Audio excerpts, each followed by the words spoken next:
Early voting is already underway in Tippecanoe County, but officials say fewer people are casting ballots than during the 2008 election. News Channel 18's Kristen Majorano has continuing coverage on voter turnout for this year's primary. Kristen? Well, Jeff and Gina, as of the end of the day yesterday, about 1,400 people had voted in the primary election in Tippecanoe County, and about 20 to 25% of eligible voters are expected to cast their ballots by the end of next Tuesday's election.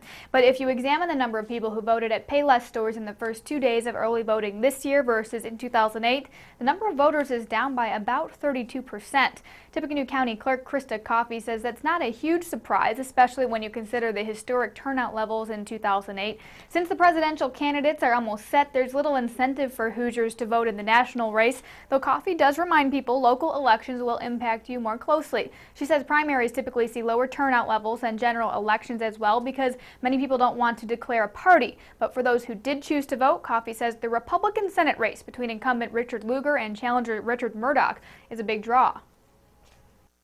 At sites, people will come in and say, I'm voting this party because I want to vote for or against one of those two. Typically, that's the name that's mentioned.